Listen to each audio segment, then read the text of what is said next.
பிரசன்னரே பிரசன்னரே அனைத்துக் கொள்ளும் பிரசன்னத்தால் பிரசன்னரே பிரசன்னரே அனைத்துக் கொள்ளும் பிரசன்னத்தால் என் துதிகளை கேட்பவரே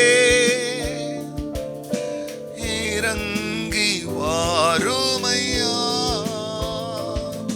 என் துதிகளை கேட்பவரே இறங்கி வாருமையா ஆராதனை என் இயேசுவுக்கே ஆராதனை என் ராஜனுக்கே ஆராதனை என் இயேசுவுக்கே ஆராதனை என் ராஜனுக்கே. கர்த்தருடைய பரிசுத்த நாமத்திற்கு மகிமை உண்டாகட்டும். ஆண்டவராகிய இயேசு கிறிஸ்துவ நாமத்தில் வாழ்த்துக்கள். கிருபையும் சமாதானமும் உங்களுக்கு பெருகுவதாக. அன்பானவர்களே, இந்த நாளிலேயும் தேவனாகிய கர்த்தர் நமக்காய் கொடுக்கின்ற அவருடைய ஆலோசனையானது சங்கீதம் 87 சேனைகளின் தேவனே, எங்களை திருப்பிக் கொண்டு வாரும், உமது முகத்தை பிரகாசிக்க பண்ணும், அப்பொழுது ரட்சிக்கப்படுவோம். அன்பானவர்களே, தேவன் தமது முகமாகிய அவருடைய பிரசன்னத்தை, அவருடைய முகத்தில் இருக்கிற வெளிச்சத்தை நம்மை பார்க்கும்படிக்கு நம் பக்கம் திருப்பும் பொழுது நமக்கு என்ன நடக்கிறது, அவர் முகத்தை நம்மளை விட்டு திருப்பிக் கொள்ளும் பொழுது நமக்கு என்ன நடக்கும்? இதை சங்கீதக்காரன் சொல்லும் பொழுது, நீர் உமது முகத்தை மறைத்த பொழுது நான் கலங்கினவனானேன். அதனாலதான் ஆண்டவரே, உன் முகத்தை என் மேல பிரகாசிக்க செய்யுங்க.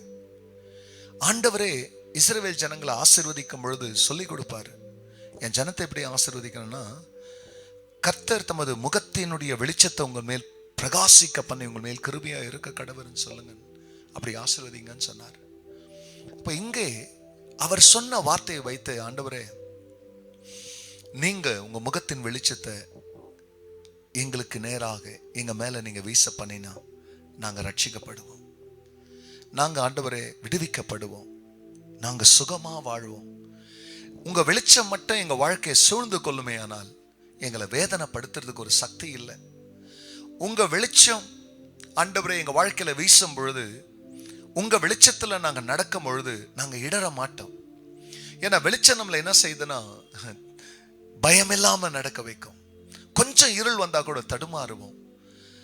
அதனால்தான் ஆண்டவரே, நீங்க உங்க பிரசன்னத்தை எங்க மேல வீச பண்ணும் பொழுது நாங்க ரட்சிக்கப்படுவோம். ஒவ்வொரு நாளும் அவருடைய மகிமையின் பிரகாசம் உங்கள் மேல் பிரகாசிக்க தெய்வத்துக்கிட்ட ஜெபிங்கப்பா. உங்க வெளிச்சத்தை எங்க மேல நீங்க வீச பண்ணினா நாங்க விடுவிக்கப்படுவோம், ரட்சிக்கப்படுவோம், காப்பாற்றப்படுவோம். என்னன்னா பிரச்சனையா இருக்கட்டுங்க, ஆண்டவரிடத்தில் அவருடைய வெளிச்சத்தை கேளுங்க, மாறுதல் வரும். ஜெபிக்கலாம். பரிசுத்தரே, உங்க நாம மகிமை அடையட்டும். ஆம் சுவாமி, இந்த காலை வேளையிலே சிரம் தாழ்த்தி கண்களை மூடி ஜெபிக்கிற தம்முடைய பிள்ளைகள் மேல் ஒரு வெளிச்சம் கடந்து வரட்டும். சூரியன் வரும்பொழுது எப்படி இருள் விலகி ஓடுகிறதோ, அதுபோல நீதியின் சூரியனாகி உமது வெளிச்சம் பிள்ளைகள் மேல் படும் பொழுது சத்ருவனுடைய எல்லா அந்தகார தாக்கங்களும் விலகி ஓடும். உன் பிள்ளைகள் சுகமாய் வாழ்வார்கள். கர்த்தர் ஜெபத்தை கேட்டதற்காய் நன்றி. எல்லா மகிமையும் கர்த்தர் நேரிடும். நன்மை பெரிய இயேசுவின் நாமத்தில் பிதாவே, ஆமென்.